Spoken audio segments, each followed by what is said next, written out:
ಕೇಳ್ತಾರೆ. ನೀವು ಹೋಗಿ ನಿಮ್ಮ ಅಹವಾಲನ್ನು ಕೊಡ್ಬೋದು, ಕೊಡಲಿಕ್ಕೆ ಅವಕಾಶ ಮಾಡಿಸ್ಕೊಡ್ತೀವಿ. ಒಂದೇ. ಎರಡನೇದ್ದು, ಈಗ ನೀವು 1ಕ್ಕೆ 4 ಲಕ್ಷ ಕೇಳಕತ್ತೀರಿ. ನಿಮ್ಮ ನ್ಯಾಯಯುತವಾದ ಬೇಡಿಕೆಯನ್ನು ಅಲ್ಲಿ ತಲುಪಲಿಕ್ಕೆ ನಾನು ಆಗಲೇ ಹೇಳಿದಾಗೆ ನೀವು ಬನ್ನಿ, ನಾನು ಹೋಗ್ತೀನಿ, ಹೋಗೋಣ, ಕೇಳೋಣ. ಇದು ಯಾಕಂದ್ರೆ ಸರ್ಕಾರದ ಪಾಲಿಸಿ ಇದೆ. ಆ ಸರ್ಕಾರದ ಪಾಲಿಸಿ ಸಂಪೂರ್ಣ ತಿದ್ದುಪಡಿ ಆಗುವವರೆಗೆ ಯಾರು ಏನು ಮಾಡೋಕ್ಕಾಗಲ್ಲ. ಇದು ನಿಮ್ಮ ಗಮನದಲ್ಲಿ. ನಾನು ಸುಮ್ಮನೆ ನಿಮಗೆ ಬಂದಿಲ್ಲ, ನಾನು ಅದನ್ನು ಮಾಡ್ತೀನಿ, ಇಂದ್ರನ್ನು ಮಾಡ್ತೀನಿ, ಚಂದ್ರ ಮಾಡ್ತೀನಿ ಅಂತ ನಾನು ಹೇಳಿ ಹೋಗೋದು ಬಂದಿಲ್ಲ. ನನ್ನ ಕೆಲಸನೂ ಅಲ್ಲ ಅದು. ನಾನೇನು ಮಾಡಬಲ್ಲೆ, ನಾವೇನು ನಿಮಗೆ ಸಹಾಯ ಮಾಡಬಲ್ಲೆ, ಏನು ನಿಮ್ಮ ಹೋರಾಟಕ್ಕೆ ನಾನು ಬೆಂಬಲವನ್ನು ಕೊಡೋದಲ್ಲ, ಅದನ್ನು ಮಾತ್ರ ಹೇಳಲಿಕ್ಕೆ ಸಾಧ್ಯ. ಆದ್ದರಿಂದ ನಾನು ಕೂಡ ನಿಮ್ಮ ಜೊತೆಯಲ್ಲಿ ಹೋರಾಟದಲ್ಲಿ ಭಾಗವಹಿಸುವ ಮುಖ್ಯ. ನಾನು ತಯಾರು ನಾನು ನಿಮ್ಮ ಹೋರಾಟದಲ್ಲಿ ನಿಮ್ಮ ಹೋರಾಟಕ್ಕೆ ಬೆಂಬಲ ವ್ಯಕ್ತಪಡಿಸಿ ನಿಮ್ಮ ನ್ಯಾಯಯುತವಾದಂಥ ಒಂದು ಹೋರಾಟ ಗೊತ್ತಿದೆ ನನಗೆ. ಈ ಶೆಡ್ನಲ್ಲಿರ್ತಕ್ಕಂಥ ಪರಿಸ್ಥಿತಿ, ಬಿಸಿಲಿನಲ್ಲಿ ಸುಟ್ಟು ಹೋಗಿದ್ದೀವಿ, ಮಳೆಯಲ್ಲಿ ನೆಂದು ಹೋಗಿದ್ದೀವಿ, ಚಳಿಯಲ್ಲಿ ನಡುಗೋಗಿದ್ದೀವಿ ಅಂತೇಳಿ ಆಗಲೇ ವಿಷಯ ಪ್ರಸ್ತಾವ ಮಾಡತಕ್ಕಂಥ ಸಂದರ್ಭದಲ್ಲಿ ಹೇಳಿದರೆ ಅದೆಲ್ಲ ಕೂಡ ನನಗೆ ಗೊತ್ತಿರ್ತಕ್ಕಂಥದ್ದು.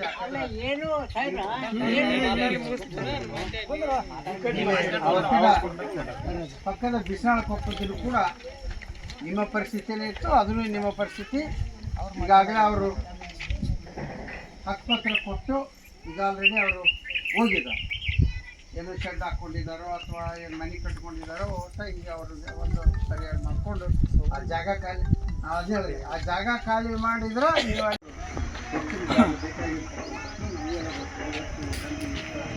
ಎಮ್ಮೆ ಕರ ಆಕಳು ಎಲ್ಲನೂ ಕಟ್ಕೊಳ್ಬೇಕಾಗುತ್ತೆ.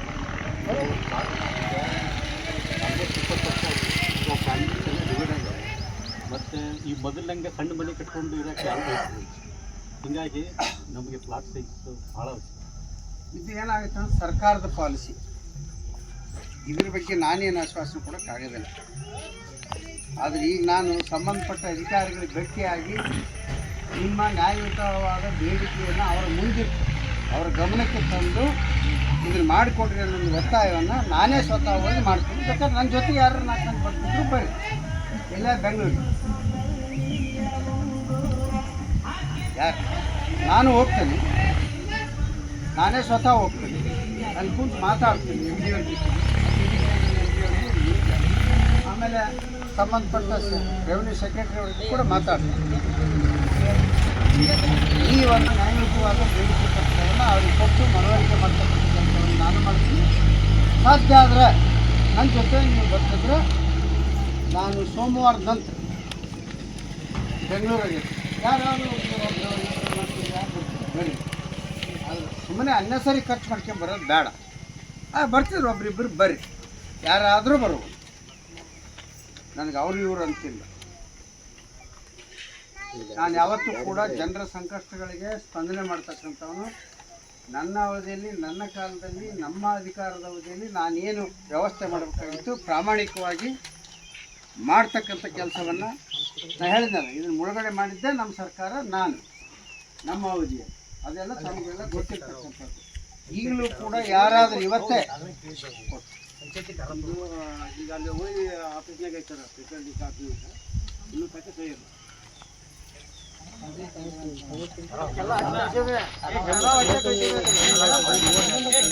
ಇಲ್ಲ ಒಂದು ನಿಮಿಷ ಕೂತ್ಬಿಟ್ರೆ ನಾನು ನೋಡ್ಕೊಂಡ್ರಿ.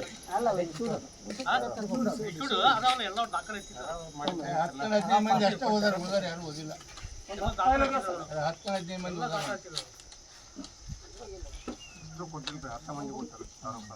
ಹೊರಗಡೆ ಆಗುತ್ತಿಲ್ಲ ಅನ್ನೋ ಒಂದು ನಿರ್ಲಕ್ಷ್ಯದಿಂದ ಅವತ್ತು ಕೆಲವರು ಅಲ್ಲಿ FIR ಮೆಂಬರ್ ಮನೆ ಕಟ್ಕೊಂಡ್ರು ಸುಮ್ಮನೆ ಕೂತ್ಬಿಟ್ರು. ಅದು ಆಮೇಲೆ ಈಗ ಮುಳುಗಡೆ ಆಗಿ ಲೆಕ್ಕ ತೊಗೊಂಡಾಗ ಅದು FIR ಮೆಂಬರ್ ಪಂಚಾಯತಿಯಲ್ಲಿ ಬೇಕಾದಂಥ ರೆಕಾರ್ಡ್ನಲ್ಲಿ ನಿಮ್ಮ ಮನೆಗಳ ಹೆಸರಿಲ್ಲ, ನಿಮ್ಮ ಮನೆ ಮಾಲೀಕರು ಯಾರಿದ್ದೀರಿ ಅವ್ರ ಹೆಸರಿಲ್ಲ, ಮನೆ ನಂಬರ್ ಇಲ್ಲ. ಈ ಸಮಸ್ಯೆನೂ ಒಂದಿದೆ. ಈಗ ಅದಕ್ಕೂ ಕೂಡ ಪರಿಹಾರ ಕಂಡುಕೊಳ್ಳಿಕ್ಕೆ ನಾನು ಅಧಿಕಾರಿಗಳ ಜೊತೆ ಮಾತಾಡಿದ್ದೀನಿ. ಅವ್ರೇನು ಹೇಳಿದ್ರು, ಗ್ರಾಮ ಪಂಚಾಯತಿಯಿಂದ ಟರಾವ್ ಮಾಡಿ ಕಳಿಸ್ರಿ ಇಂತಿಷ್ಟು ಜನರಿಗೆ ಮನೆ ಇದ್ದರೂ ಕೂಡ ಅವ್ರದ್ದು ಫಾರ್ಮ್ ನಂಬರ್ 9ರಲ್ಲಿ ಹೆಸರಿಲ್ಲ, ಅವ್ರನ್ನ ಗ್ರಾಮ ಪಂಚಾಯತಿಯಿಂದ ಟರಾವ್ ಮಾಡಿ ಕಳಿಸ್ರಿ ಅಂತೇಳಿ ಹಲವಾರು ಈಗ 2 ವರ್ಷ 3 ವರ್ಷದಿಂದ ಬೇಡಿಕೆ ಅಂತ ಇದ್ರೂ ಕೂಡ ಇನ್ನೂವರೆಗೂ ಯಾರೂ ಕಳಿಸಿಲ್ಲ ಅನ್ನೋದು ಮಾತನ್ನು ನಾನು ಮಾಹಿತಿ ಕೊಡ್ತೀನಿ. ಹೌದನ್ನೇ?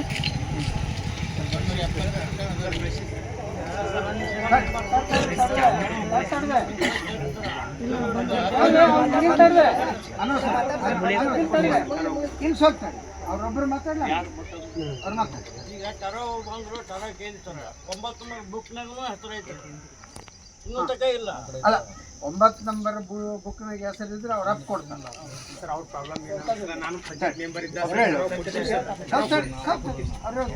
ಅದು ಏನಾಗಿದೆ ಅಂತಂದ್ರೆ 2008 ಆಗುವ 3 ವರ್ಷ ಮುಂಚಿನ ಮತದಾರರ ಪಟ್ಟಿಗಳಿಗೆಲ್ಲ ಹೆಸರು ಇಟ್ಟಂಥವ್ರು ಮಾತ್ರ ಅವಕಾಶ ಕೊಡ್ತಾ ಇದೆ. 9 ನಂಬರ್ ರಿಜಿಸ್ಟ್ರಲ್ಲಿ ಈವರೆಗೂ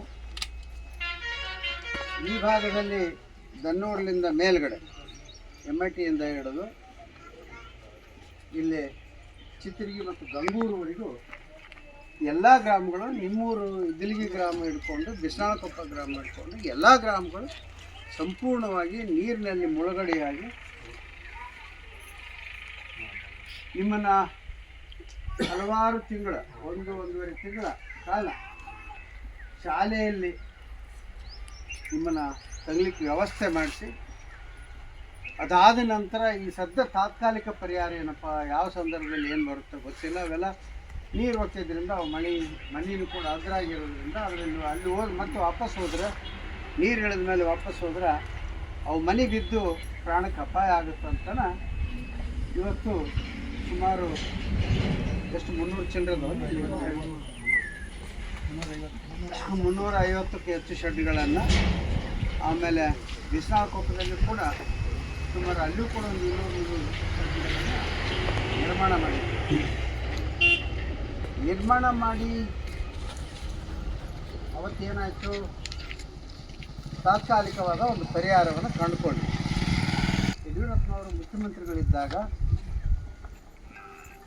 ಈ ಭಾಗದ 13 ಗ್ರಾಮಗಳನ್ನು ಯೋಜನಾ ನಿರಾಶ್ರಿತರು ಅಂತ ಹೇಳಿ ನಾವು ಮುಳುಗಡೆ ಮಾಡಿ ಅವ್ರಿಗೆ ಪರಿಹಾರ ಕೊಡಬೇಕು, ಅವರಿಗೆ ಪುನರ್ವಸತಿ ಕೇಂದ್ರಗಳನ್ನು ಸ್ಥಾಪನೆ ಮಾಡಿಕೊಡ್ಬೇಕು ಅಂಥೇಳಿ ನಮ್ಮ ಒತ್ತಾಯದ ಪ್ರಕಾರ ನಿಮ್ಮ 13 ಗ್ರಾಮಗಳನ್ನು ಈಗೇನು ನೀವೇನು ಹೇಳಿದ್ದೀರಿ, ಇದ್ದಲಿಗಿ, ಕಮದತ್ತು, ಅಡ್ಯಾಳ, ಅನುಪಟ್ಟಿ, ಕೆಸರಪಟ್ಟಿ, ಹೊರಗೋಡದಿನ್ನಿ, ಕೆಂಗಲ್, ಕಡಪಟ್ಟಿ, ಕದಗಲ್ಲು, ಎಮ್ಮೆಟ್ಟಿ ಮತ್ತು ಕೊಪ್ಪ ಆ ಗ್ರಾಮನು ಸೇರಿಸಿ ಒಟ್ಟು 13 ಗ್ರಾಮಗಳನ್ನು, ಕೆಸರಪಟ್ಟಿ ಅನ್ನೋ ಒಂದು ಗ್ರಾಮ ಇತ್ತು, ಆ ಗ್ರಾಮನೂ ಕೂಡ ಆ ಊರು ಸಂಪೂರ್ಣ ನೀರಾಗಿ ಮುಳುಗಡೆ ಆದರೂ ಕೂಡ ಅವ್ರಿಗೆ ಮುಳುಗಡೆ ಅಂತ ಮಾಡಿರಲಿಲ್ಲ. ಅವ್ರನ್ನೂ ಸೇರಿಸಿ ಅವ್ರಿಗೆ ಭೇಟಿ ಆಗ್ತೀನಿ, ಈ ಮನವಿನ ತೊಗೊಂಡೋಗಿ ಭೇಟಿ ಆಗ್ತೀನಿ. ಇದೇನಿದು ಮನವಿ ಕೊಟ್ಟಿದ್ದೀರಿ, ಇದ್ರ ಮೇಲೆ ನಂದು ಕೂಡ ಪತ್ರ ಹಚ್ಚಿ ಈ ಸರಿಯಾದ ಇವರ ಬೇಡಿಕೆಗಳಿಗೆ ಸೂಕ್ತ ಪರಿಹಾರ ಕೊಡ್ರಿ ಅಂತೇಳಿ ಈಗಾಗಲೇ ನಾನು GM ಅವ್ರಿಗೆ ಮಾತಾಡ್ಕೊತ ಬಂದೆ, R&R GM ಅವ್ರಿಗೆ ಮಾತಾಡಿದೆ. ಇಲ್ಲರಿ ಅವರು ಪುನರ್ವಸತಿ ಕೇಂದ್ರಕ್ಕೆ ಹೋಗ್ತಾರೆ, ನೀರಿಲ್ಲಲ್ಲಪ್ಪ ಅಂತ ಹೇಳಿದ್ರು. ಇಲ್ಲರಿ ನೀವು ಎಲ್ಲ ರೆಡಿ ಐತೆ, ಆದ್ರೆ ಇವರು ಅರಣ್ಯ ಇಲಾಖೆಯವರು ಸಸಿ ಹಚ್ಚಲಿಕ್ಕೆ ಹೋದಾಗ ಅದನ್ನು ತೋಡಿ ಪೈಪ್ ಹೊಡೆದಾರ ಅನ್ನೋ ಒಂದು ಆಪಾದನೆಯನ್ನು ಮಾಡಿದರು. ಯಾವ ಇಲಾಖೆಯವರೇ ಇಲ್ಲ, ಅರಣ್ಯದಲ್ಲಿ ನೀವರಲ್ಲಿ, ಜೈವರಲ್ಲಿ, ಇನ್ನೊಬ್ಬರಲ್ಲಿ, ಮನೊಬ್ಬರಲ್ಲಿ ಆಗಿರ್ತಕ್ಕಂಥ ವ್ಯವಸ್ಥೆಯನ್ನು ಯಾರು ಹಾಳು ಮಾಡಿರ್ತಾರೆ ಅವರೇ ರಿಪೇರಿ ಅವ್ರ ಕಡೆ ಯಾಕೆ ಮಾಡಿಸ್ಬೇಕು, ನೋಟಿಸ್ ಕೊಡ್ರಿ ಅಂತ ಹೇಳಿದ್ದು. ನಾನು ಈಗ ಜಸ್ಟ್ ಬರೋದ ಮಾತಾಡ್ತಾನೆ ಬಂದೆ, R&R GM ಅವ್ರ ಜೊತೆ ಮಾತಾಡ್ತಾನೆ ಬಂದೆ.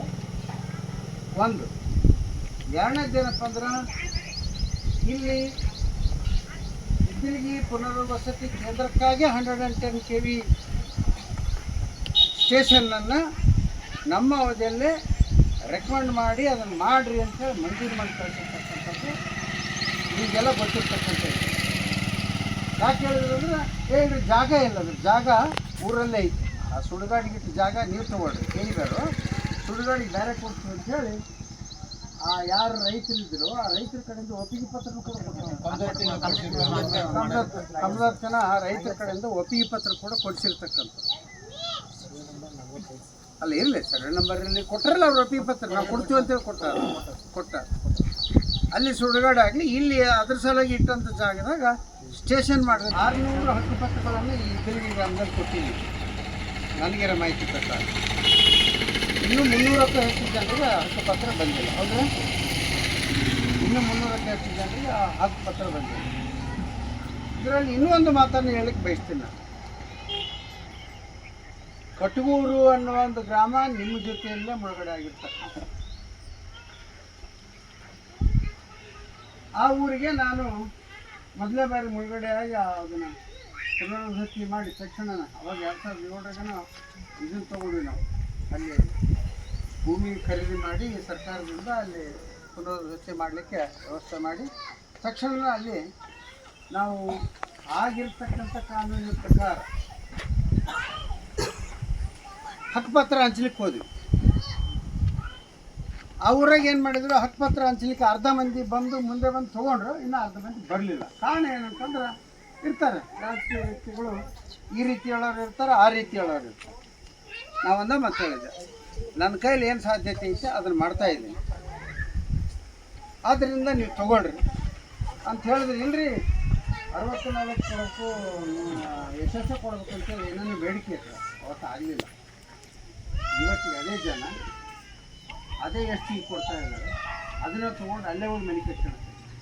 ಈಗ ಹಿಂಬಾಲು ಬಿದ್ದು ಹೋಗಿ ಆಸ್ಪತ್ರೆ ಇಸ್ಕೊಳ್ತಾರೆ. ಮತ್ತು ಅಷ್ಟೇ ಅಲ್ಲ, ಅಲ್ಲಿ ಪುನರ್ವಸತಿ ಅಧಿಕಾರಿಗಳ ಹತ್ರ ಹೋಗಿ ಅವ್ರಿಗೆ ಏನೇನು ವ್ಯವಸ್ಥೆ ಮಾಡೋದು. ಆದ್ದರಿಂದ ನಾವು ನಿಮ್ಮಲ್ಲಿ ವಿನಂತಿ ಮಾಡ್ಕೊಳ್ಳೋದಿಷ್ಟ, ನಾನು ಹೇಳೋದಿಷ್ಟ, ಈ ಶೆಡ್ಡನ್ನು ಬಹುಶಃ ನನಗೆ ನೆನಪಿನ ಮಟ್ಟಿಗೆ ಇದೆಯಾ ನಾನು ಹಾಕ್ಸಿದ್ದು, ನನ್ನ ಅವಧಿಯಲ್ಲಿ ಹಾಕ್ಸಿರ್ತಕ್ಕಂಥ ಇದನ್ನು 2 ಬಾರಿ ರಿಪೇರಿ ಮಾಡಿದ್ದು ನಾನು ಅಂತ ನಾನು ಹೇಳ್ತೇನೆ, ನಾನು ಮಾಡ್ತೀನಿ. ನಿಮ್ಮ ಬೇಡಿಕೆ ಏನಂತೆ, ನೀವು ಅಲ್ಲಿಗೆ ಜಾಗ ಕೊಡ್ರಿ, ಅಲ್ಲಿ ನಮ್ಮನ್ನು ಸ್ಥಳಾಂತರ ಮಾಡಿ ಅಲ್ಲಿ ಶೆಡ್ ಹಾಕ್ಕೊಡ್ರಿ ಅನ್ನೋದು ನಿಮಗೆ ನ್ಯಾಯಯುತವಾದ ಬೇಡಿಕೆ. ಅದರದ್ದೇನು ಅಂತ ಕೇಳಿದ್ರೆ ನಿಮಗೆ ಬೆಂಬಲ, ನನ್ನ ಬೆಂಬಲನೂ ಕೂಡ ನಿಮಗೆ.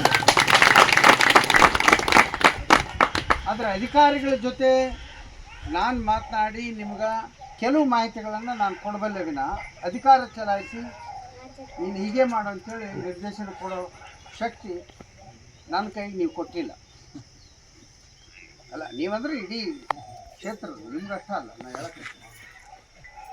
ಆದ್ದರಿಂದ ನಾನೇನು ಮಾಹಿತಿಯನ್ನು ಕಲೆಕ್ಟ್ ಮಾಡಿ ಸಂಬಂಧಪಟ್ಟ ಮೇಲಾಧಿಕಾರಿಗಳವರೆಗೂ ಕೂಡ ನಾನು ಅವ್ರಿಗೆ ಹೋಗಿ ಭೇಟಿಯಾಗಿ ಮಾತಾಡಬಲ್ಲೆ. ಆ ಮಾತಾಡೋಂಥ ಶಕ್ತಿ ನೀವು ಕೊಟ್ಟಿರ್ತಕ್ಕಂಥದ್ದು. ನಾನು ಈ ಕ್ಷೇತ್ರದ ಮಾಜಿ ಶಾಸಕನಾಗಿ ನಾನೇನು ಕರ್ತವ್ಯ ನಿರ್ವಹಿಸಬೇಕು ಅದನ್ನು ಮಾಡ್ತೀನಿ ನಿಮ್ಮ ಪರವಾಗಿ. ಸಮಸ್ಯೆಗಳಾದ ಮದುವೆ, ಹಣಕಾಸು, ವ್ಯಾಪಾರ, ಗಂಡ ಹೆಂಡತಿ ಸಮಸ್ಯೆ, ಮಕ್ಕಳು ಪ್ರೀತಿಯಲ್ಲಿ ಬಿದ್ದು ಮಾತು ಕೇಳದಿದ್ದಲ್ಲಿ, ಪ್ರೀತಿಯಲ್ಲಿ ನಂಬಿ ಮೋಸ, ಪ್ರೀತಿಸಿದವರಿಂದ ತೊಂದರೆ, ಇಷ್ಟಪಟ್ಟವರು ನಿಮ್ಮಂತೆ ಆಗಲು ಮಕ್ಕಳಾಗದಿದ್ದಲ್ಲಿ, ಸಾಲದವರಿಂದ ತೊಂದರೆ, ಹಣ ತಿರುಗಿ ಬರಲು, ಗಂಡ ಬೇರೆ ಸ್ತ್ರೀ ವಶದಲ್ಲಿದ್ದರೆ, ನಿಮ್ಮ ಪತ್ನಿ ಪರಪುರುಷರ ಸಹವಾಸದಲ್ಲಿದ್ದರೆ, ಪುರುಷತ್ವ ಸಮಸ್ಯೆ, ಅತ್ತೆ ಕಾಟ ಸಮಸ್ಯೆ, ಯಾವುದೇ ಬಗೆಹರದ ಸಮಸ್ಯೆಗೆ ಕೇವಲ ಒಂದೇ ದಿನದಲ್ಲಿ ಗ್ಯಾರಂಟಿ ಪರಿಹಾರ. ಸ್ತ್ರೀಯರಿಗೆ ವಿಶೇಷ ಪರಿಹಾರ. ಎಷ್ಟೋ ಜ್ಯೋತಿಷ್ಯರಲ್ಲಿ ಕೇಳಿ ಹಣ ಕಳೆದುಕೊಂಡಲ್ಲಿ ನಮ್ಮಲ್ಲಿ ಗ್ಯಾರಂಟಿ ಪರಿಹಾರ ಸಿಗುತ್ತದೆ. ಯಾವುದೇ ಸಮಸ್ಯೆ ಇದ್ದರೂ, ಎಂತ ಕಠಿಣ ಸಮಸ್ಯೆಗಳಿದ್ದರೂ ನಿಮ್ಮ ಜಾತಕ, ಫೋಟೋ, ಹಸ್ತಮುದ್ರಿಕಾ ನೋಡಿ ಭವಿಷ್ಯ ಹೇಳಲಾಗುತ್ತದೆ. ಇನ್ನು ನಿಮ್ಮ ಜೀವನದ ಎಂತ ಸಮಸ್ಯೆಗಳಿದ್ದರೂ ನಮ್ಮಲ್ಲಿ ಪರಿಹಾರ ಇದೆ. ಕೂಡಲೇ ಕರೆ ಮಾಡಿ ಅಥವಾ ವಾಟ್ಸ್ಆಪ್ ಮಾಡಿ.